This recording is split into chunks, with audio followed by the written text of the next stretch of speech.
നമ്മുടെ ചിന്ത, നമ്മുടെ ശരീരഘടന, നമ്മുടെ ബുദ്ധിശക്തി, നമ്മുടെ സംസ്കാരം, നമ്മുടെ ചരിത്രം എല്ലാം ആശ്രയിച്ചിരിക്കുന്നത്, എല്ലാം രൂപം കൊള്ളുന്നത് നമ്മുടെ പരിസ്ഥിതിക്ക് അനുയോജ്യമായ.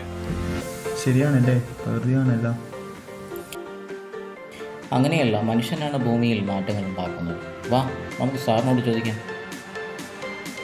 ഒന്ന് ആലോചിച്ച് നോക്ക്. ആലോചിക്കാനൊന്നുമില്ല. മനുഷ്യൻ വിചാരിച്ചാൽ ഭൂമിയിൽ എന്ത് മാറ്റം. കണ്ടില്ലേ, അവരുടെ തർക്കത്തിന് നമുക്കൊരു പരിഹാരം കാണേണ്ടേ. കഴിഞ്ഞ ക്ലാസ്സിൽ നമ്മൾ പരിസ്ഥിതിക്ക് കൂടുതൽ പ്രാധാന്യം കൊടുക്കുന്ന പാരിസ്ഥിതിക നിയതവാദം എന്ന ആശയത്തെക്കുറിച്ച് ചർച്ച ചെയ്തു. ഞാൻ നിൽക്കുന്ന ഈ സ്ഥലവും തുടർ കാഴ്ചകളും മനുഷ്യന് വല്ല പ്രാധാന്യവും ഉണ്ടോ എന്നുള്ള ചോദ്യത്തിന് ഉത്തരങ്ങൾ നൽകും. കാഴ്ചകൾക്ക് ശേഷം തിരിച്ചു വരാം.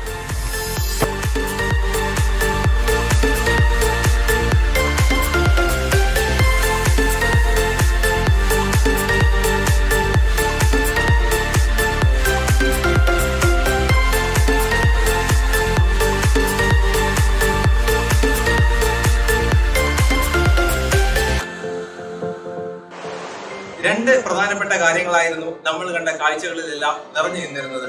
ഏതൊക്കെയായിരുന്നു? ഒന്ന് മനുഷ്യൻ, മറ്റൊന്നോ സാങ്കേതിക വിദ്യ അല്ലെങ്കിൽ ടെക്നോളജി. ഈ രണ്ട് കാര്യങ്ങൾ ഓർത്തു വെക്കാം. ഇനി പ്രധാന ഭാഗത്തിലോട്ട്. മനുഷ്യന് കൂടുതൽ പ്രാധാന്യം കൊടുത്തുകൊണ്ട് വനഭൂമി ശാസ്ത്രത്തിൽ ഒരു പുതിയ സമീപനം ഉണ്ടായി. ആ സമീപനത്തെ സാധ്യതാവാദം അല്ലെങ്കിൽ പോസിബിലിസം എന്ന് വിളിക്കാം. ഇതുവരെ കേട്ടില്ലേ? ഇനി എന്താണ് സാധ്യതാവാദം? മനുഷ്യൻ ഒരിക്കലും പ്രകൃതിക്ക് അടിമയല്ല എന്നും പ്രകൃതിയിലെ സാധ്യതകളെ സാങ്കേതിക വിദ്യയുടെ സഹായത്തോടെ പ്രയോജനപ്പെടുത്തുന്നു എന്നുള്ളതാണ് സാധ്യതാവാദം മുന്നോട്ട് വെക്കുന്ന ആശയം. പ്രകൃതിയിൽ ഒരുപാട് തടസ്സങ്ങൾ ഉണ്ടാവും. ആ തടസ്സങ്ങളെ മനുഷ്യൻ സാങ്കേതിക വിദ്യയുടെ സഹായത്തോടെ മറികടക്കുന്നു. പ്രകൃതിയിൽ ഒരുപാട് വിഭവങ്ങൾ ഉണ്ടാവും. ആ വിഭവങ്ങളെ ശരിയായ വിധം മനുഷ്യൻ പ്രയോജനപ്പെടുത്തുന്നു എന്നുള്ളതാണ് സാധ്യതാവാദം മുന്നോട്ട് വെക്കുന്ന ശരിയായ ആശയം. നമുക്ക് ഒന്ന് രണ്ട് ഉദാഹരണങ്ങൾ നോക്കാം. ആദ്യത്തേത്, അമിതമായ തണുപ്പുള്ള പ്രദേശം താമസിക്കാൻ ഒട്ടും യോജ്യമല്ലാത്തതാണ്. പക്ഷേ സാങ്കേതിക വിദ്യയുടെ സഹായത്തോടെ മനുഷ്യൻ അവിടെ വീടുകൾ വെച്ച് താമസിക്കുന്നു. അമിതമായ ചൂടുള്ള പ്രദേശം നമുക്കറിയാം, ഒട്ടും കൃഷിക്ക് അനുയോജ്യമല്ലാത്ത സ്ഥലമാണ്. പക്ഷെ നമ്മുടെ രാജസ്ഥാന്റെ ചില പ്രദേശങ്ങളിൽ ഇന്ദിരാഗാന്ധി കനാൽ പദ്ധതി ഉപയോഗിച്ച് കൃഷി ചെയ്യുന്നു. അതുപോലെ തന്നെ കൃത്രിമമായി നമ്മൾ മഴ ഉണ്ടാക്കുന്നു. കേട്ടിട്ടുണ്ടാവും ക്ലൗഡ് സീഡിംഗ് എന്ന് പറയുന്ന പ്രക്രിയ. അതിലൂടെ നമ്മൾ എന്ത് ചെയ്യുന്നു? മഴ ഉണ്ടാക്കുന്നു. ഭൂമിയിൽ മാത്രം ഒതുങ്ങി നിന്ന മനുഷ്യർ നമുക്ക് ഭൂമിയുടെ പുറത്തോട്ട് പല ഗ്രഹങ്ങളെയും നമ്മൾ കണ്ടെത്തുന്നു. എൽഫെബർ, വൈഡൽഡി ബ്ലാഷെ തുടങ്ങിയവർ ഈ വാദഗതിയെ അനുകൂലിച്ച ആളുകളായിരുന്നു. ഒന്നുകൂടി വ്യക്തമാക്കിയാൽ, പ്രകൃതിയിലെ അനന്തമായ സാധ്യതകളെ മനുഷ്യൻ തന്റെ സാങ്കേതിക വിദ്യയുടെ സഹായത്തോടെ പ്രയോജനപ്പെടുത്തി മുന്നേറുന്നു എന്നുള്ളതാണ് സാധ്യതാവാദം കൊണ്ട് അർത്ഥമാക്കുന്നത്. എന്താണോ ഇവിടെ?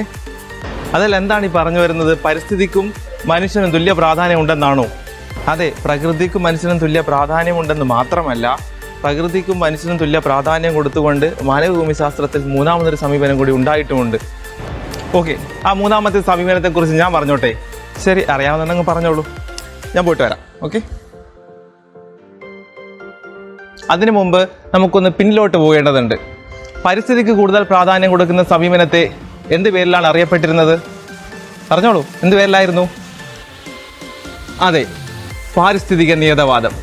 അതേപോലെ തന്നെ മനുഷ്യന് കൂടുതൽ പ്രാധാന്യം കൊടുക്കുന്ന സമീപനത്തെ എന്ത് പേരിൽ അറിയപ്പെട്ടിരുന്നു? പറഞ്ഞോ? അത് തന്നെ, സാധ്യതാവാദം അല്ലേ?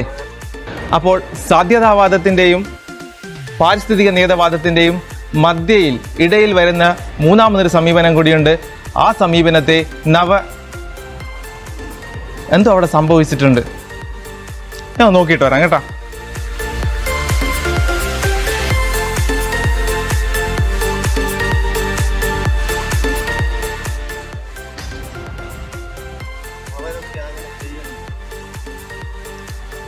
അതല്ല, അവിടെ എന്താ സംഭവിച്ചേ?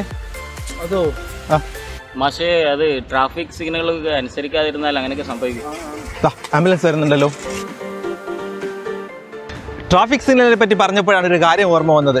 ഗ്രിഫിത്ത് ടൈലർ എന്ന ഓസ്ട്രേലിയൻ ജോഗ്രഫർ സുസ്ഥിര വികസനം അല്ലെങ്കിൽ സസ്റ്റൈനബിൾ ഡെവലപ്മെന്റ് ആസ്പദമാക്കി വനഭൂമി ശാസ്ത്രത്തിൽ മൂന്നാമതൊരു സമീപനത്തിന് രൂപം കൊടുത്തു. ആ സമീപനത്തെ നവനിയതവാദം അല്ലെങ്കിൽ നിയോ ഡിറ്റർമിനിസം എന്ന പേരിൽ അറിയപ്പെട്ടു. പ്രകൃതിയെ ട്രാഫിക് സിഗ്നലുമായി ബന്ധപ്പെടുത്തുകയാണ് ഇവിടെ ഗ്രിഫിത്ത് ടൈലർ. നമുക്കറിയാം, ഒരു ട്രാഫിക് സിഗ്നലിൽ 3 ലൈറ്റുകളാണുള്ളത്: ചുവപ്പ്, ഓറഞ്ച്, പച്ച. ചുവപ്പ് ലൈറ്റ് തെളിയുമ്പോൾ വണ്ടികൾ നിർത്തുന്നു, പച്ച ലൈറ്റ് തെളിയുമ്പോൾ വണ്ടികൾ മുന്നോട്ട് പോകുന്നു. ഈ പച്ച ലൈറ്റിനും ചുവപ്പ് ലൈറ്റിനും ഇടയിലുള്ള ഇടവേളയാണ് ഓറഞ്ച് ലൈറ്റ്. ഈ പറഞ്ഞ ട്രാഫിക് സിഗ്നലുകളെ അനുസരിക്കാതെ മുന്നോട്ട് പോയാൽ നമ്മൾ നേരത്തെ കണ്ട അപകടങ്ങൾ ഉണ്ടാവുന്നത് പോലെ പ്രകൃതിയും ചില സിഗ്നലുകൾ നമുക്ക് മുന്നോട്ട് വെക്കുന്നു. ആ സിഗ്നലുകളെ നമ്മൾ കാണാതിരുന്നാൽ പ്രകൃതി പലതരത്തിലുള്ള അപകടങ്ങൾ നമുക്ക് മുമ്പിൽ ഉണ്ടാക്കുന്നു. ഏതുപോലെ? ആഗോളതാപനം പോലെ, ഭൂകമ്പങ്ങൾ പോലെ, മഞ്ഞുരുകൽ പോലെ, ഹിമാനികളുടെ പിൻവാങ്ങൽ പോലെ, ഓസോൺ ശോഷണം പോലെ, അങ്ങനെ പലതരത്തിലുള്ള അപകടങ്ങൾ നമുക്ക് മുന്നിലോട്ട് വെക്കുന്നു. അപ്പോൾ പ്രകൃതിയിലുള്ള വിഭവങ്ങളെ അനിയന്ത്രിതമായിട്ടുള്ള ഇടപെടലുകൾ കൂടാതെ വിഭവങ്ങളെ നമുക്ക് ശരിയായ വിധം പ്രയോജനപ്പെടുത്താം. നവനിയതവാദത്തെ സ്റ്റോപ്പ് ആൻഡ് ഗോ ഡിറ്റർമിനിസം എന്നും നിയോ ഡിറ്റർമിനിസം എന്ന പേരിലും അറിയപ്പെടുന്നുണ്ട്. നമ്മളിന്ന് പഠിച്ചിട്ടുള്ള 3 സമീപനങ്ങൾ പാരിസ്ഥിതിക നിയതവാദം, സാധ്യതാവാദം, നവനിയതവാദം, ഈ 3 സമീപനങ്ങളും 1970 മുമ്പ് അല്ലെങ്കിൽ 2ാം ലോക മഹായുദ്ധത്തിന് മുമ്പ് നിലവിൽ വന്ന സമീപനങ്ങളായിരുന്നു. ഈ 3 സമീപനങ്ങളും പ്രകൃതിയും മനുഷ്യനും തമ്മിലുള്ള ബന്ധത്തെക്കുറിച്ചിട്ടായിരുന്നു സൂചിപ്പിച്ചിരുന്നത്. പുതിയൊരു വിഷയവുമായി അടുത്ത തിങ്കളാഴ്ച കാണും വരെ ബൈ.